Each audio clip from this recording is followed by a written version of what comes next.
In today's video, we're taking a look at some off-season rumors focusing on teams like the Philadelphia Flyers and Shane Gostisbehere. We're looking at the future of Tyson Barrie and where may he end up in free agency. Plus, we're also taking a look at a mailbag article from Sportsnet analyzing some trade talk involving the Montreal Canadiens. We'll jump into all that coming up next.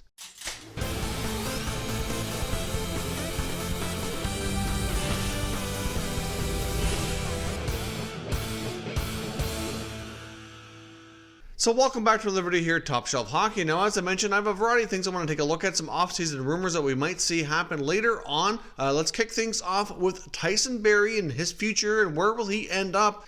Because it's pretty much confirmed that he likely will not return to the Toronto Maple Leafs. The experiment that with Barrie with the Leafs just has not worked out.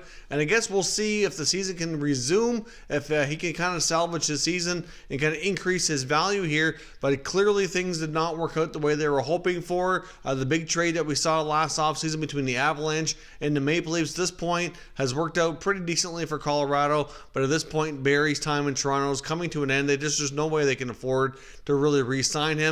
And it hasn't worked out for the best anyway. He recently conducted an interview with TSN and provided a couple of very interesting quotes that I'll put up on the screen here for you to take a quick look at. Barrie went on to say, "It's certainly a weird time to be heading into free agency. And as far as his future goes, he says it's got to be the right fit. I think it has to be a spot where they're in need of someone like myself, a good team heading in the right direction, and a good organization. I think there's a lot of right organizations that tick those boxes."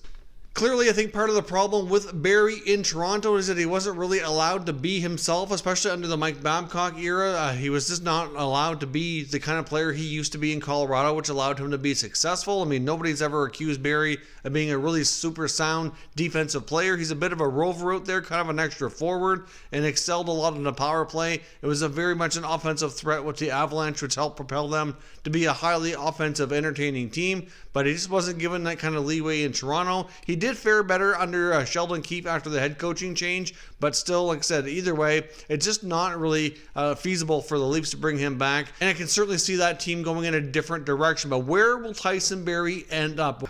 Clearly, Barrie wants to go somewhere where he feels is a good fit and where he can be himself. And there's a couple other Canadian destinations, personally, that I think would make an excellent choice. One possibly being his hometown Vancouver Canucks. Now, this would not be an easy decision for the Canucks to make because the salary cap situation in Vancouver is very tight. They got some big-time contracts coming up for young superstars like Elias Pettersson and Quinn Hughes that they have to be prepared for over the next couple of years. And they don't have a ton of space right now anyway. They're trying to retain goalie Jacob Markstrom. They're also trying to likely retain Tyler Toffoli. That experiment had worked out quite well after acquiring him at the trade deadline. They have the ability to make some moves and try to create some space, but to squeeze in a guy like Barrie would be tough. Now, one of the main reasons I suggest Vancouver, for one, like I said, it's his hometown team. I think he would very much be interested in going there, and there was a lot of talk that the Canucks were very close to acquiring Barrie before he went to Toronto. It's been known for some time before that trade took place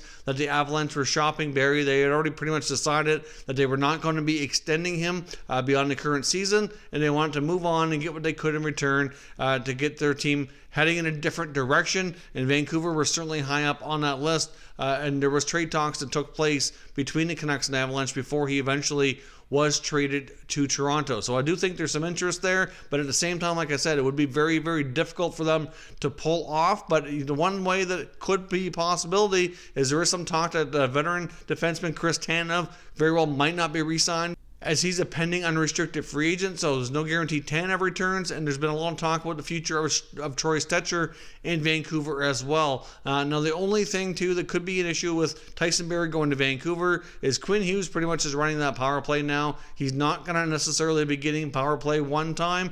He might have to play on the second unit. Might not really be the greatest situation for him to be the most successful. I do think he could fit and still help them offensively, but more in a 5-on-5 role. But still, he needs that power play time to really be effective, and I'm not sure he's going to get that with the dynamic defenseman and Quinn Hughes kind of taking that spot there. Now, another Canadian team, which wouldn't be too far away, which I also think would be a great fit, would be the Winnipeg Jets. Now, the Jets are a team that desperately need help on the blue line. Dustin Byfuglien's contract officially being off the books now and not being terminated. That allows the Winnipeg Jets to have some much needed salary cap space to make a move, and they could use some offense from the blue line as well, and Barrie could be an excellent fit there. They don't have that number one power play type defenseman right now anymore.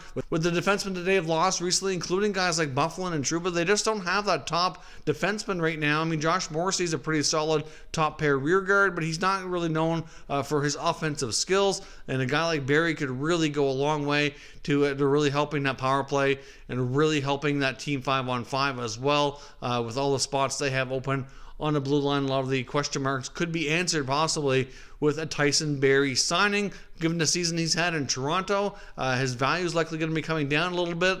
Plus, given the fact that you have a flat salary cap, he's not going to be able to command the kind of money that many thought he would be about a year ago when he was traded to Toronto. Based on his past results in Colorado, certainly things were looking to be quite tricky for Toronto to do that. But of course, like I said, now things haven't worked out. We have a flat salary cap. We have a paused season due to the pandemic. And there's a lot of things that have kind of changed since that took place. So at this point, Barrie's likely to get a shorter term, less expensive contract than many might have thought. So given the fact that Tyson Barrie likely is all but done in Toronto once the 1920 season is officially concluded, do you think Vancouver or Winnipeg makes a good landing spot for him in free agency? Let me know your thoughts down in the comments and we can discuss further. Now, there's also another article in NBC Sports discussing the possibility of Shane Gostisbehere's future with the Philadelphia Flyers. He's still a player that's had a lot of trade talks surrounding him for quite some time, really the better part of the last year. Gostisbehere's production has been in decline pretty much the last 2 seasons now.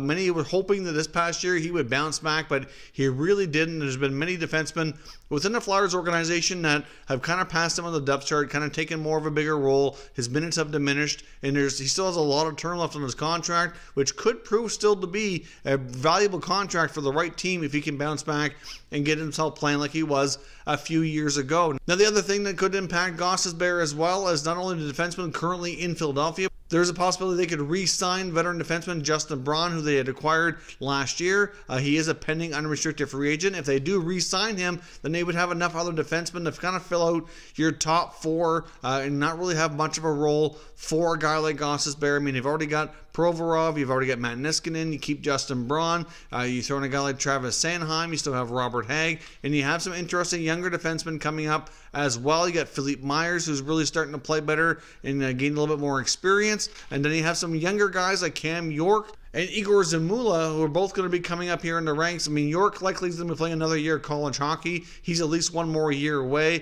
The 2018 draft selection is looking pretty solid, but Zamula has had a pretty solid junior career. He played in the Western Hockey League, put up basically a point per game as a defenseman the last couple of years, and he's ready to turn pro. I'm not quite clear exactly where he's going to end up next year, but there is a possibility if he has a really strong training camp for the 2020-2021 season that the Flyers could consider having him on the roster. I mean, he could end up spending some time in the American Hockey League first. But in my opinion, with all these other defensemen playing stronger hockey than Gostisbehere, it makes a lot of sense that they would consider trading him. I mean, I've seen comments and reports from Chuck Fletcher indicating he didn't really feel it was, a time to consider trading Gostisbehere, but really the Flyers were having a pretty solid year up until the NHL pause, and really when you're playing that well and you're heading into the playoffs, I can understand why they did not move him at that point in time. I mean, the team was going well. You can never have too many defensemen for the playoffs, so it makes sense that a move like that would be more likely to happen into the offseason, which is why we're talking about it today. Obviously, there's a lot of renewed chatter in this article. It's just another piece of that to show that he could be on his way out of Philly once we finally hit the offseason. Now, one team that he's been linked to numerous times is a team we're going to talk here about very shortly, the Montreal Canadiens.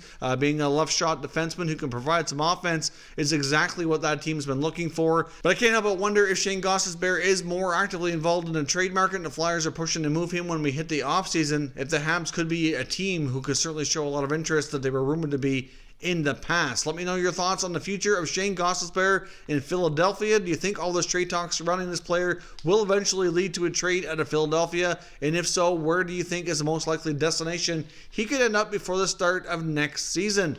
Now let's finally discuss the Montreal Canadiens, and I want to take a look at an article here on Sportsnet from Eric Engels where he did a mailbag type of article and answered several questions from fans. It's a couple of these questions I thought were rather interesting. There's been a lot of rumors around the Habs really over the past few weeks that we've discussed periodically, and he kind of added a different perspective on. One of the most interesting questions in this article was, could the Habs and the Avalanche renew their trade talks that we know they were having leading into the trade deadline that could possibly lead to a pretty substantial blockbuster deal? Now, Engels admitted that he was trying to get the details of what this trade could have been, and he's been trying before, and he's been trying really ever since to find out more information on it, but unfortunately he has not been able to. But he feels the Habs and the Avalanche could be excellent trading partners on multiple levels, and there's a lot of rumors that were floating around back in February on what they could have been discussing. I mean, we know Joe Sakic was pretty coy, but with the fact that Marc Bergevin and Scott Mellanby were visiting Colorado and spent a lot of time watching numerous amounts of their games,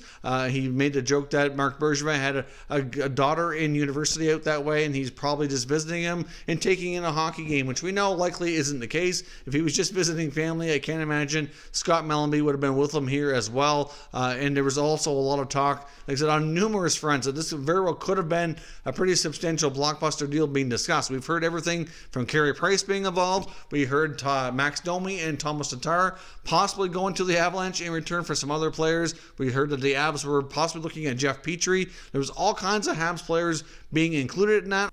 From the Avalanche side of things, we heard guys like Philip Grubauer could have been involved.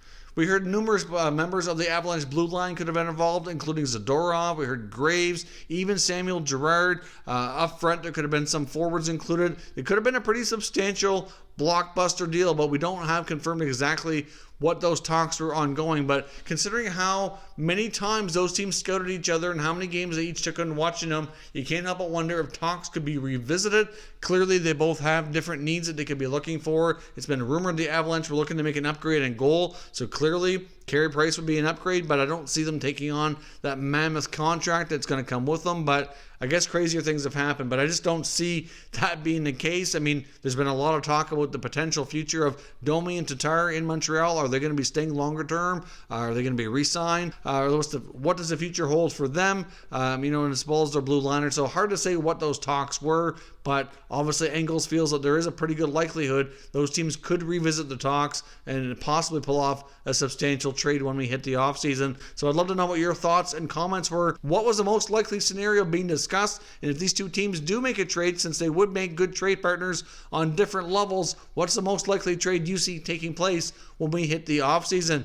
Now, this article also goes on to talk about other things like Max Domi and Thomas Tatar, not only in this trade scenario, but what are their futures? What kind of contracts Domi going to get? Is he going to sign and remain with Montreal? And Engels felt that a one-year deal was the most likely scenario for Max Domi. He felt things were trending that way already, given the fact that his production was down a bit before the season was paused, and with a flat salary cap, and everything going on with the team and with Domi, he feels that was the most likely scenario. Is that they work out a one-year deal. Domi tried to bounce back closer to what he was like when his first year with Montreal, and then obviously get a better contract, longer term at that point in time. Thomas Tatar still has a year left. He'll be 30 years old when that contract expires, and he felt that Tatar very well was on pace to price himself out of Montreal if he's still a member of the Habs when his contract expires. Figures that he's going to probably fetch a 5-year deal around $6 million, and that might prove to be too much money and too costly for what the Habs are going to be willing to pay him. So if he does remain with Montreal to the end of the contract, it is possible that he could end up leaving via free agency. So I guess that's some interesting takes on some contracts for a couple of their top forwards. As I mentioned a few days ago, we did a video called Sign or Trade and discussed the future of Max Domi amongst some, as well as some other NHL restricted free agents who have had some trade rumors surrounding them. I personally think the Habs should sign Domi. I can see how the one-year deal would make sense. I mean, he clearly loves being in Montreal. He's embraced the city. He's certainly embraced all the pressure and everything that comes with playing in Montreal, and he certainly plays with a lot of heart, a lot of passion, and even though his numbers were down, I think he can bounce back and get back to where he was before. So it makes sense that they would sign him. Even if it's only short term now, they could end up doing a longer term deal a little bit later. Now, another big question in this article that was very interesting was, again, his thoughts on the possibility of the Habs offer-sheeting Tampa Bay defenseman Mikhail Sergachev, who, of course, they traded to Tampa for Jonathan Drouin. Of course, Sergachev is really starting to develop into a solid young blue liner who can provide lots of offense. And Tampa, as we know, are going to have their fair share of cap issues when the offseason arises. Not only do they have Sergachev that needs a new deal, they got Anthony Cirelli as well. They have some other guys that could end up being moved. The guys that we're looking at there are like Alex Killorn, Tyler Johnson, Andre Palat are the most likely trade candidates. But they have a lot of money tied up amongst a lot of the current contracts they already have in place. And they are going to be in a position where they could be subject to an offer sheet by another team. And as we know, Montreal is not afraid to do that. We saw them do it last year. But Eric Engels really feels that the type of offer sheet it's going to take to get Sergachev to sign would be around $8 million. The reader suggested the next lower level down somewhere is between $4.5 and $6 million because they felt that Tampa would have a tough time matching that, and they very well might, but they at the same time could make some trades to make the necessary space.